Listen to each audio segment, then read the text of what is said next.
Hi, my name is Linus, and this is the YouTube channel where I document my progress of becoming a better woodworker. Currently, I'm working on this timber frame duck run. It's going to be a shelter there in the future too, but for now, we're working on the outdoor duck run part. Previously, I milled the lumber, mostly windfall that came down in various storms over the past 2 years, on a 30-year-old chainsaw sawmill. In the last video, I built the first wall. And today I'm going to show you how I built the second wall, taking account for some ground elevation trickery and raising the entire structure alone. And it wasn't as hard as I thought it was going to be. Actually went pretty well, but stay tuned and you're going to see how it all went together. So for this structure, I thought it made most sense to just split the sill beam into two pieces here and then to take into account the elevation changes that way. So that's what we're doing here. So we're marking where they intersect and exactly what height difference they're going to be sitting at. So this batten I'm got here has the various thicknesses along it. So I found where it was sitting level and now I'm measuring for that distance. And with that distance, I can start cutting a shim.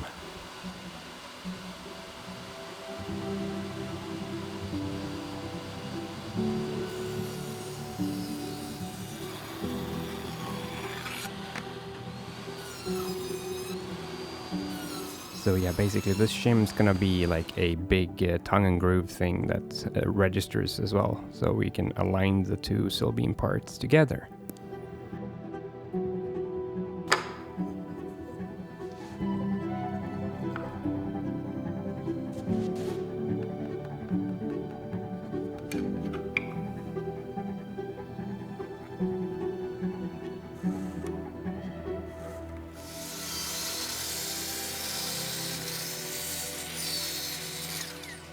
So I have a 12-inch miter saw and it just barely cuts all the way through a 5-inch post there. So I have to finish off the last bit by hand, but that's not a big deal.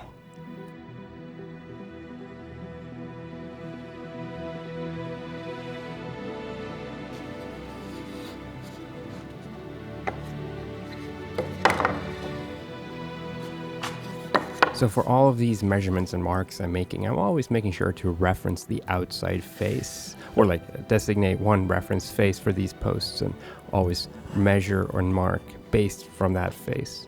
Because these are not square and they're not even the same dimension.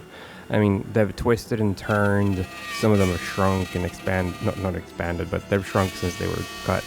They were very green when I cut them, and they dry out and change shape over time. So yeah, now I just cut the dado or groove for the registration point of the shim, so we can have these two sill pieces not slide away from each other too much. I mean, obviously I have to have some fasteners for that on the other side, but yeah.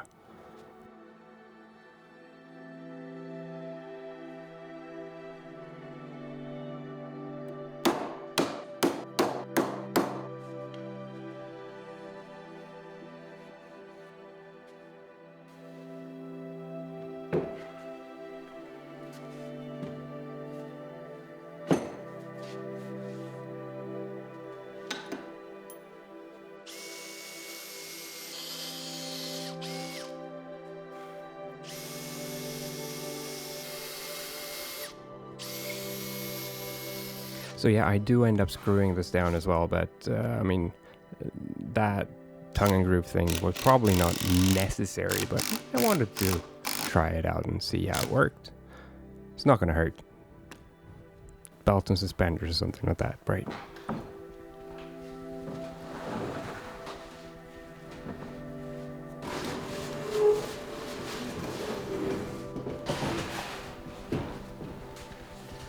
So right here you're gonna see a little bit of a problem too. This top plate beam has got quite the twist in it. And I mean, that's not the end of the world, it's just annoying to work against. And the reason it's like this is the project basically got delayed. I probably waited about 2 months longer than I wanted to after cutting this until I actually started a joinery on this piece. But yeah, what are you gonna do? Life throws you lemons and you work with the twist, or whatever it's called. So what we're going to do to remedy this issue is we're going to make some angled pockets or landings. I don't know what they're called, but we're going to make a place for the mortises to land that is perpendicular to the rest of the wall.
So yeah, for the second one, I ended up using the circular saw and then just chiseling these out instead of the router and stuff, and I guess this way was faster.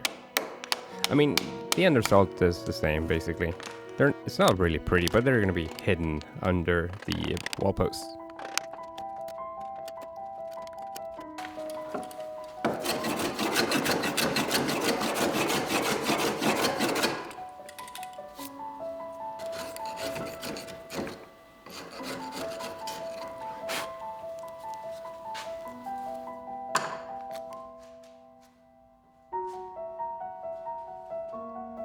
And one thing that becomes very apparent as soon as you start doing stuff like this is there's a lot of carrying stuff back and forth. Because you have to put stuff together and take it apart and put it together again and lay it up. And right now I am marking the length of the last wall post. And I had to lay it all down with the first two wall posts on the top of it just to make sure I got the right location for it. So this is the last tenon to cut for this entire wall. I didn't really show a lot of the joinery for this wall for the other parts, but if you're interested in that, please watch the previous video where I go over the first wall and I show more of the actual joinery there.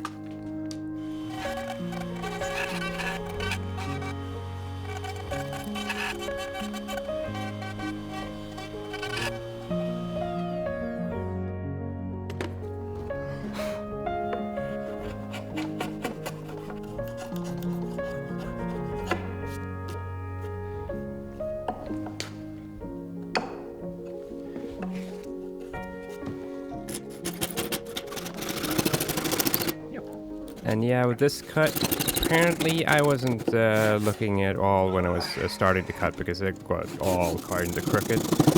But yeah, it's fine. I can fix that with the router.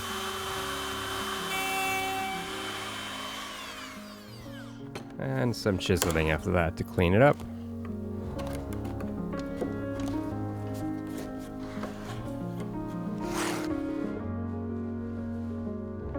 And more carrying stuff back and forth.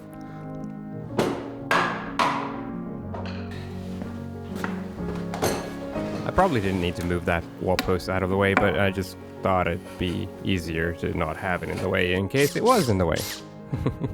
And yeah, this is another tricky part. Because of these angled pockets, all of the joinery, or the entire... what's it called? The mortise itself has to be angled too. Messes with your head a bit when you're cutting it. But yeah, it worked out fine, I think. And also because of that edge or the ledge on the side of there, I can't really use the router to clean this one up, so had to be all chiseled by hand. And yeah, that mortise ended up being a bit loose, but it's fine. For this one, I could actually use the router a bit, but only in the middle part. Still have to chisel out the edges.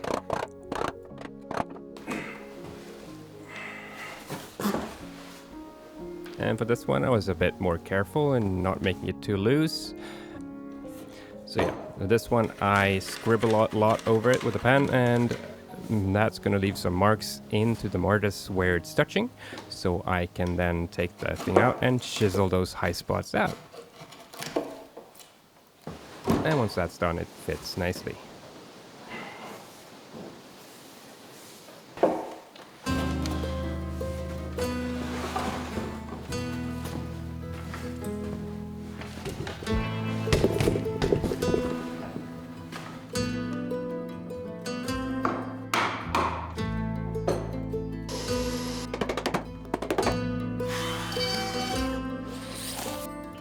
And in case you're wondering, this is a CNC spiral bit in the router here, as it is way too long for this router, but it works nicely when you're cutting deep mortises here.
You can see the entire wall structure shifting a bit when I'm tightening this ratchet strap, and after that it just took a couple of blows with the dead blow mallet to make it entirely square, which I want it to be when I'm marking out for these corner braces. I'm making sure to mark the orientation because they're not exactly the same, so each mortise is custom fit to each tenon.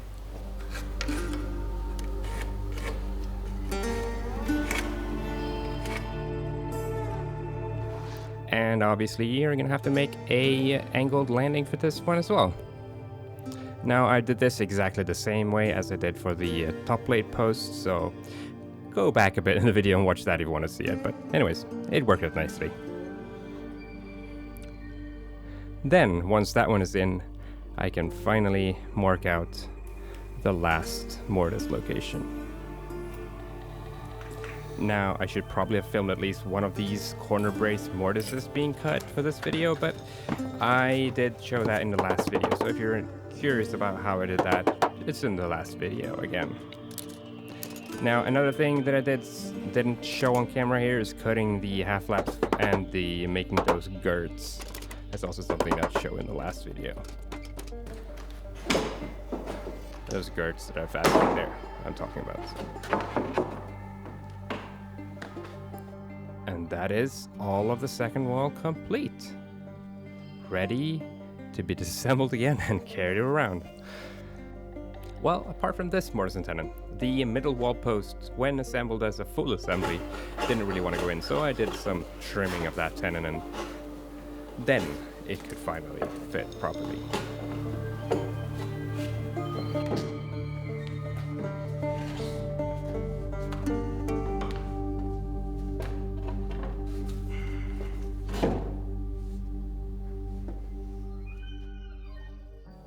Now, another thing I've done off camera is digging. And yeah, I don't think shoveling dirt is really woodworking content, so that's why I did it off camera.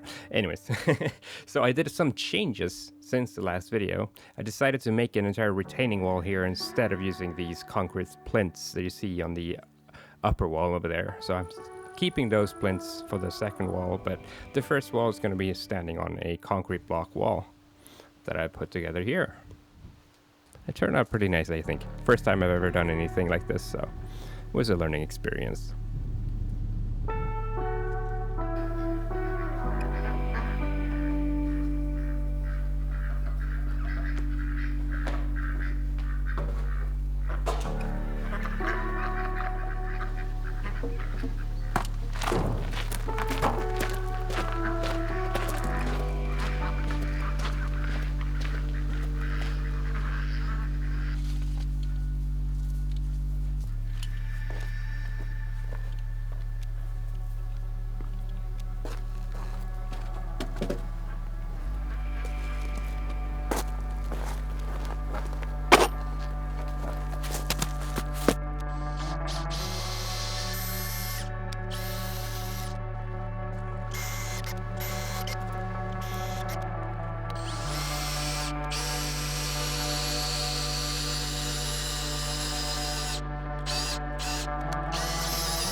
So to keep this sill beam from sliding off this concrete wall, I am making some holes for some concrete screws. Now these blocks are expanded clay blocks, so they're a bit porous, so there's a special kind of fastener you use to screw into them. I did a test in one of the spare blocks, and I could put one screw in it and I could lift the entire block and shake it around, and it didn't show any sign of coming loose. So it's a very rigid connection actually. So this entire sill beam has 8 or 9 in total fasteners along the length, so it's gonna not slide away for sure.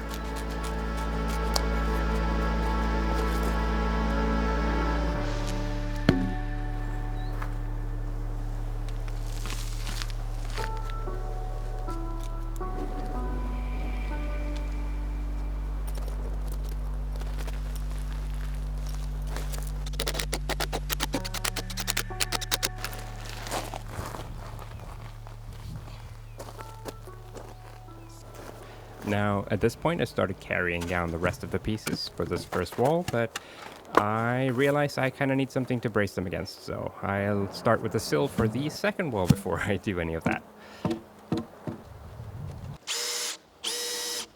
Now making marks and drilling for the fasteners, or the mounting hardware for the concrete plinths.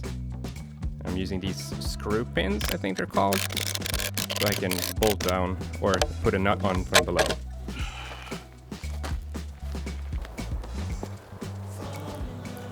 But before I mount these, I want to treat the underside of it. So I'm going to put some tar on here.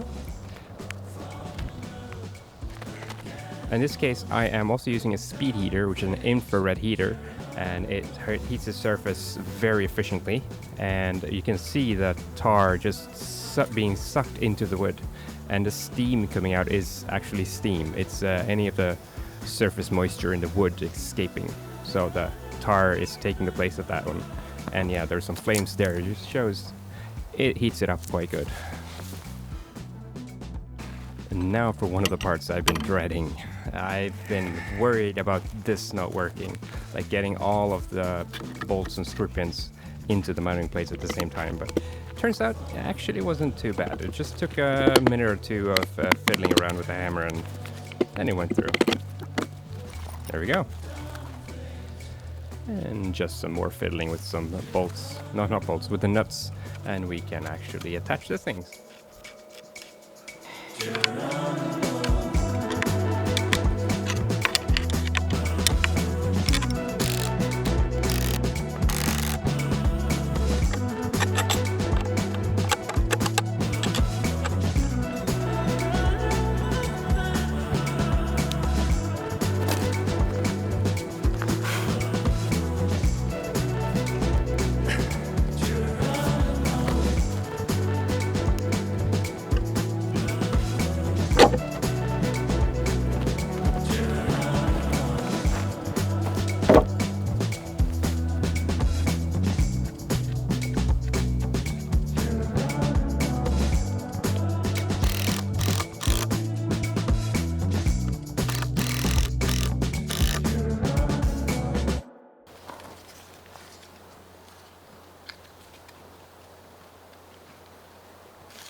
That's what I do.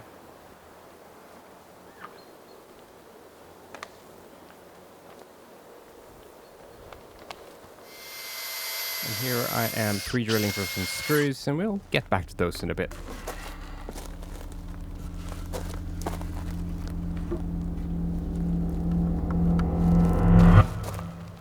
And now it's me wondering, why does it not go in?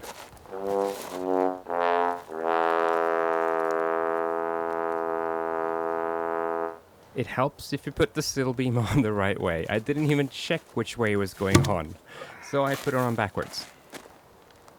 Time to redo all of it. Well, the sill beam.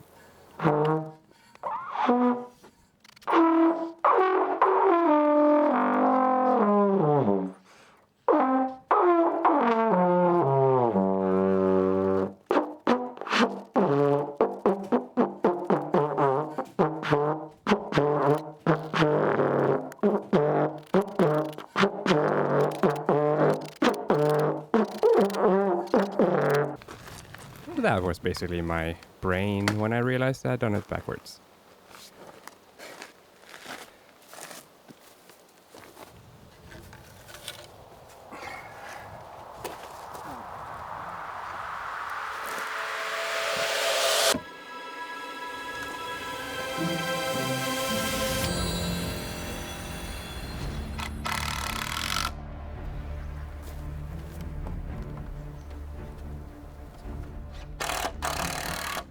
So that diagonal brace I have there is attached into the sill beam of the other wall, so I can keep this one plumb.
Now, this part might look a bit sketchy, but I'm taking it slow and evaluating everything as I'm going along, and I was ready to just call it off at any time if it felt unsafe. Just don't worry about that part.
So yeah, those holes I pre-drilled before, those are for these structural screws that I'm putting in.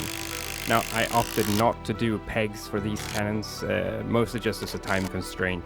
I just needed this project to be done, and I figured I've done it thoroughly enough anyway, so I am putting screws into a lot of these tenons instead of draw boring them. Ideally, the draw boring would have been the way to go, but this works fine, I think.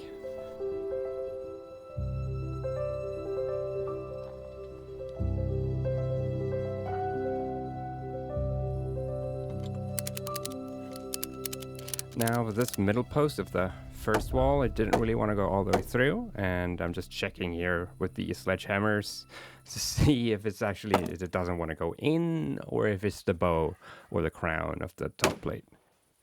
So yeah, when I hit it, I could see it was moving, so it's definitely going to go in. It's just that it needed more tension to go in, so I just tightened ratchet strap a bit more and put some screws into the tenons.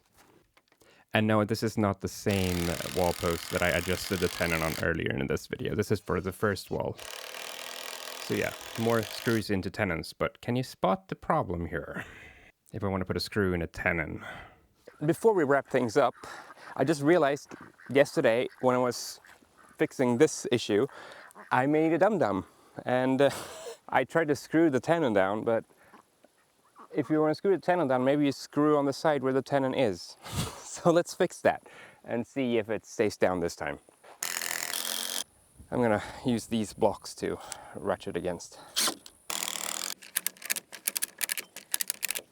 Now let's see, well, is that gonna stay there if I start ratcheting this down?